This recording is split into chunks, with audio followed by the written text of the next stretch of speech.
Bonjour à tous et bienvenue dans ce tout premier podcast que nous réalisons dans le cadre du projet Médecins sans frontières.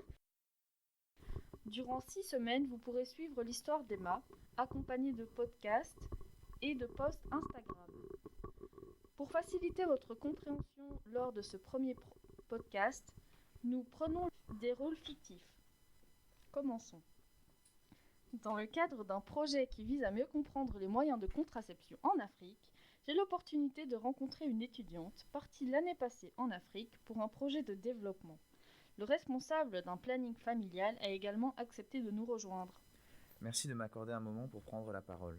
Malheureusement, la contraception reste un sujet souvent tabou, et ce, même en Belgique. Il est donc important qu'on s'y attarde pour lever toutes les interrogations. En effet, plus jeune, je ne connaissais que la pilule et le préservatif.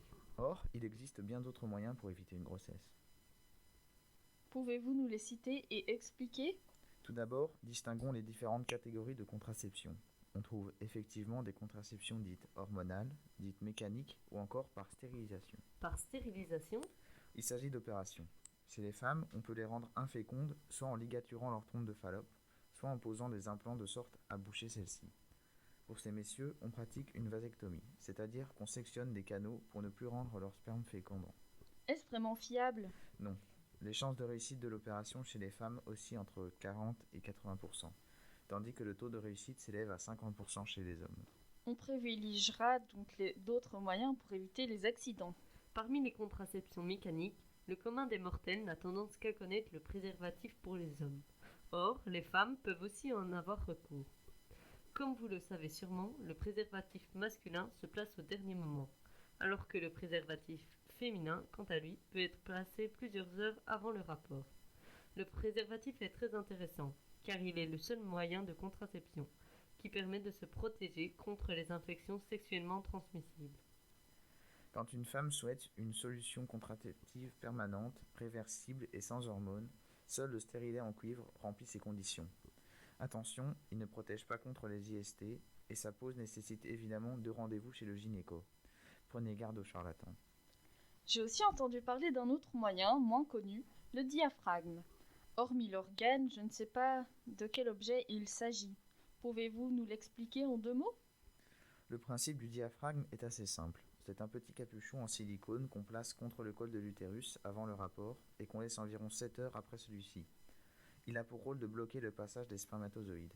Toutefois, il faut une prescription médicale pour l'obtenir. Et tout comme le stérilet, il ne protège pas des IST. Je ne pensais pas qu'il y avait autant de moyens de contraception.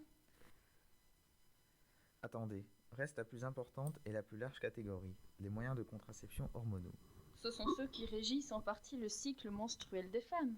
Je suppose qu'on y retrouve la pilule et le stérilet hormonal. Bien sûr, ces 2 moyens ont une efficacité extrêmement grande, malgré que la prise de la pilule engendre souvent des effets secondaires non désirés. L'avantage du stérilet, lui, est qu'une fois posé, il ne faut plus y penser. Il ne doit être changé qu'au bout de 3 à 5 ans, en accord avec le gynéco. Par contre, la pilule demande une prise quotidienne, soit de 21 ou 28 jours, qui nécessite de la régularité. Oh, merci pour ces informations. J'avais aussi entendu parler de l'anneau vaginal, mais je n'avoue ne pas savoir quels en sont les effets. De même que le patch et l'implant, l'anneau libère des hormones de manière continue. La particularité de cet anneau est qu'il est placé au fond du vagin pendant 3 semaines, mais est retiré pour la 4e. Le patch aussi est collé à la peau pour une durée de 3 semaines, tandis que l'implant dure 3 ans. Dans le même style, il existe aussi l'injection contraceptive. Il s'agit d'une injection d'hormones qui stoppe les règles. Cela est très efficace, mais de nombreux effets secondaires peuvent survenir. Il nous reste encore les solutions de dernier recours. Vous citez la fameuse pilule du lendemain ? Elle peut être prise maximum 72 heures après le rapport sexuel, mais ses effets diminuent avec le temps. Attention, il s'agit d'une solution d'urgence pour éviter un accident. Elle ne peut pas se substituer à la pilule usuelle car bloque l'ovulation et déstabilise le cycle. Après tout ce topo, intéressons-nous à l'Afrique. Qu'en est-il pour ce continent ? Les gens ont tendance à penser que l'Afrique n'est pas du tout avancée dans le domaine des contraceptions. Cette croyance devient erronée. Même si ce sujet reste toujours tabou, ne l'est-il pas aussi en Belgique ? Les mentalités évoluent et de nombreux plannings familiaux voient le jour, entraînant une utilisation de plus en plus importante des moyens de contraception. Ah bon ? Lesquels ? Les plus courants sont les pilules, les préservatifs et les implants.